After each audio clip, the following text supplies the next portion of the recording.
When I was in university, I thought the only way you can invest in property was you need to have a lot of money in order to do a buy-to-let. Especially in the media, you hear about buy-to-lets no longer work because the rates have gone up, or this has happened, or that's happened. There is such a big mental barrier when it comes to raising money. It's actually probably easier today than it was 7 years ago.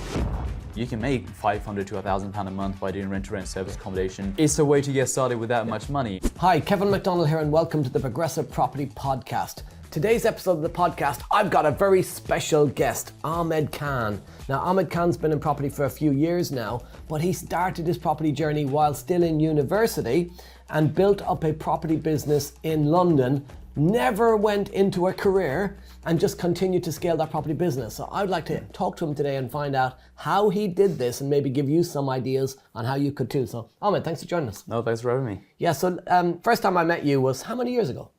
God, I think about 7 years ago, maybe? Yeah, a long 6-7 time years ago. ago, yeah, been a while. So back when I had hair. So you were in university Yeah.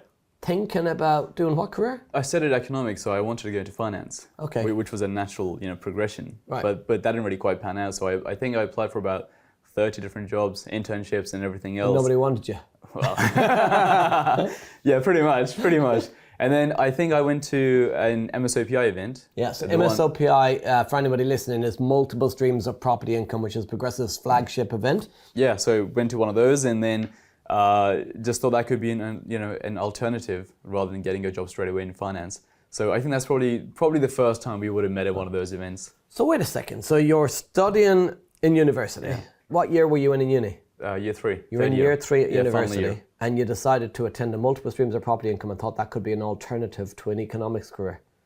Yeah, I mean, Where was first of your all, head? economists don't really get paid much anyway, so that that was never the option. Right. But I thought the alternative was something to do with finance, banking, consulting, one of those careers, which sounds good. But if you actually add up the hours, if you're doing 80 hours a week and so on and so forth, you're making good money. But it's like, how long can you technically keep doing that for? And you don't have as much control as you would like. So it felt like an alternative. And the other thing was, I did try other things in the middle that I thought, well, maybe if I make an app or something and I'll make money that way. Yeah. But the problem is you don't have clear steps laid out.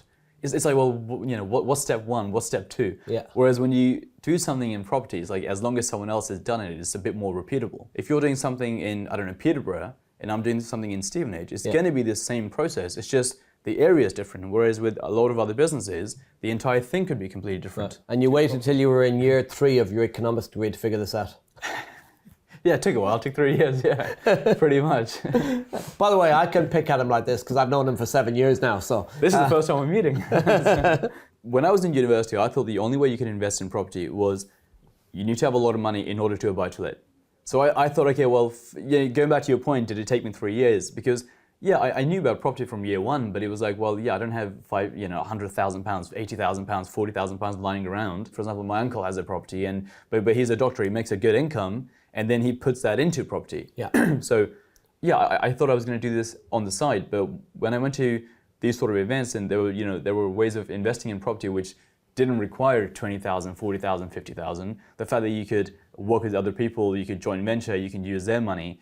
That's when I really started to see that actually this is something I could do now as opposed to alongside slowly in 5 to 10 years. That's interesting because I hear this a lot from people where when I meet people for the first time, they think property is something to do on the side as a retirement plan. Yeah. When you can actually start to realize it should be a now plan. Mm-hmm. Because that's what we see, right? Like from the outside, you don't, especially in the media, you hear about buy-to-lets. You hear about the person and you hear, well, buy-to-lets no longer work because the rates have gone up, or this has happened, or that's happened.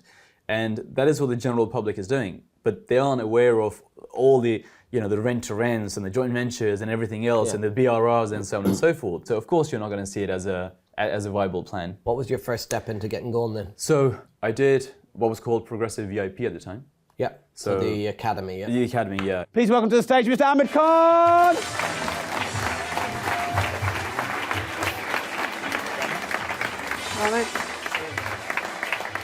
At that stage, I was still figuring out what exactly do I do because you go from thinking it's just buy-to-let to suddenly Holland. So there's like 10 things. You can do like rent-to-rent HMOs and rent-to-rent service accommodation and deal packaging. So there was someone on the Academy or VIP or whatever you want to call it who was doing rent-to-rent service accommodation in London. Yeah. And so I basically approached them because, it's a small circle when you're in those groups, and there's a bit more trust because, it's not a random person off the street. They kind of recognize, well, we're all in this community, this small circle. And I said to them, I'll work for you, not for free, but for commission, right? He's already got the infrastructure set up.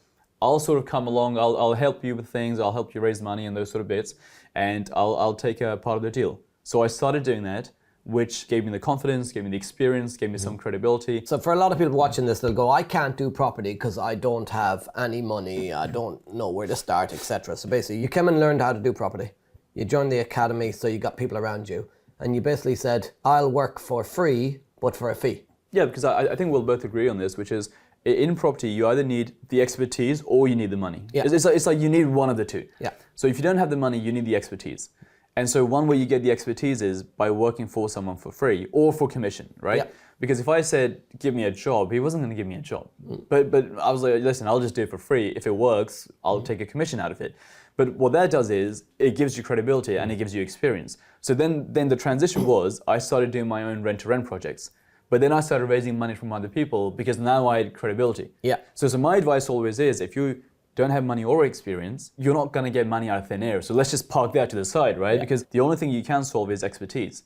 And the only way you're really going to do that is by actually maybe working with someone, or maybe you have a mentor and you can work with them and you can leverage their credibility and say, hey, I don't know, I work with Kevin on this thing, X, Y, and Z, Yeah. and do it that way. Because then that allows you to raise money for your projects. Yeah. Because at the end of the day, it doesn't matter if you have, even if you have £20,000 to start with, it's not going to take you that far. Eventually, you're going to have to get to a stage where you're working with people, you're coming up with creative solutions to do something. So that's kind of what I did. It wasn't like some master plan at the time. It just felt like, well, I need a way to get going. Yeah. And that was the easiest way to get going. You think a lot of people, they want the income without the work, they want the result without the effort, and that might be why they never get success? I think it's partly, they look at someone like you and you're raising money and then they start to raise money. But obviously, maybe it doesn't work because they haven't done it the right way, or they don't have credibility, or they haven't done the small stepping stones. And if there's a small failure, then they give up. Yeah. Whereas they haven't done the hard stuff, which is like a prerequisite to raising money. So I think maybe sometimes there's like a perspective issue. They're like, well, Kevin's doing a no money down deal, or like Kevin's raised £1 million, like that means I should be able to raise £1 million. But they might not know the first time you raise money, maybe you raise £10,000 or £5,000, right? But they go straight for the million as opposed to the 3,000 or 4,000. Because the first time I raised money, I raised £2,000. It's like The first time I raised money was actually, you were bang on, 10 grand. Yeah. And it was from the guy who sat next to me at work. Yeah. Yeah, literally, a guy called John Topham. If you're watching, thank you very much. He sat next to me at work and he lent me money, but basically on a handshake. Yeah. And it was because he said, I know where to find you. Because I was next to him at work. So, and that's about telling everybody what you do. Yeah. So it's true. You don't start with them. Some people might start with $1 million, but you start with smaller amounts. Yeah, so if they want to replicate what you're doing, it's like, start with £10,000. Or what I'm doing, start with £2,000. I've just done a project now. We bought a house to turn into 5 flats, and we raised like more than £200,000. I wouldn't advise that to someone necessarily day one. It's like, just do £2,000, then do 10,000, maybe then 20. But then if you're going to jump to 200,000, it's not that you can't do it, but of course it's going to be harder than 2,000. Now, for anybody listening to this as well who's going, well, £2,000, what good is that to you in property? That won't get you a deposit, etc. What did you use the £2,000 for, and why is £2,000 valuable? So I did rent-to-rent service accommodation. So essentially you're renting a property and then you're, for the lack of a better word, subletting on Airbnb. Even though it's not subletting because you have a contract in place, so people think if it's subletting, that means you can't do it. Yeah, a lot of people think subletting is illegal. Subletting is not illegal. Subletting without permission is illegal. Subletting with permission is allowed. You're renting a property, you're putting onto Airbnb. And if you rent a property which is already furnished, so already has the sofas and the beds and all those sort of bits in, all you have to put down is the rent, 1 month's rent, a 6-week deposit. Today, actually, that was back in 2016. Nowadays, there's so many properties where you don't need to put a deposit. They all say in the descriptions, we'll take no deposit, we'll take an insurance policy for the deposit. So if I was starting today, I don't think you'd even need a deposit in most cases. In fact, as a landlord, I would prefer to take an insurance policy than a deposit. Yeah. And the reason for that is, let's say you move in as a tenant and I take a deposit off you. Well, my risk as a landlord is that you don't pay the last month's rent. Yeah. And you just keep the last month's rent, and then I've got to take the last month's rent out of the deposit, and you've also done damage, so I lose money. But if I've got an insurance policy, then I can claim against whatever rent you've not paid me and whatever damage you've done. So that the insurance policy is actually worth more than the deposit. And if you present that to the estate agents, or the landlord, they'll understand that as well. Yeah, I feel like that's become more common now. It wasn't as common 7 years ago. Yeah. So I had to put down 1 month's rent, a 6-week deposit, and I think I paid about £200 to the agent or something for fees and those. So what you're sort of actually bits. saying there, by the way, is that it's actually probably easier today than it was 7 years ago. Yeah, because the money you need is much less, right? You don't need the 6-week thing, which was the bulk of the money at that time. So £2,000. I think the first property I rented was £725 a month. It was a small studio, about 25 square meter studio apartment in Stevenage, and so the rent was £725. The 6-week deposit would be, I don't know, like £900, and then a couple £100 in fees. So it was around the £2,000 mark, which gets you started. Yeah, you don't own the property, but it's one way to start in property, and you can make £500 to £1,000 a month by doing rent-to-rent service accommodation, or on average. Some months, it might be higher, some months it might be lower. It changes by the area, but it's a way to get started with that much money. And then what happened from there was the first property started making money. Then I used the cash flow from that one to rent the next one, and now I had two making money, and then you go so on and so forth. Compounds. Yeah. So that's why the £2,000 was important right at the start. But actually, more than that, the £2,000, I think what it does, and even your £10,000, there is such a big mental barrier when it comes to raising money. I was 21 years old. It's like, why would someone give me money? Or like, why would someone give you money? It's like, you have a normal job. It's like £10,000. That's still a lot of money. A lot of money, yeah. So the biggest thing with the £2,000 or the £10,000 is you get over this mental barrier, the fact that you can raise money. Whereas otherwise, it just feels like, well, no one's ever going to give you money. When I grew up, my parents always said, never a lender nor a borrower be. And today, I'm like, always a lender and a borrower be. So you got going, you started doing rent-to-rents, you started building up cash flow. Was that going to be your long-term plan on rent-to-rent? So with the rent-to-rent strategies, I treat that as a short to medium-term strategy. They use it, make some cash flow, save up that money, and then start buying property. Yeah. Right? Purely because in 10 years' time, 20 years' time, property values are going to go up, rents are going to go up, and there's a lot more work involved. You can say it's riskier than a buy-to-let, right? Yeah. Purely because with a buy-to-let, you just buy it and add some value and rent it out. It's very simple. So I started doing rent-to-rent, did quite a few of those, and then started saving up money, and then I bought a 1-bedroom flat in London to turn into a 2-bedroom flat, and then I refinanced. So buy something cheap, add a lot of value, refinance, get the bulk of your money back, and then use that money to buy the next one.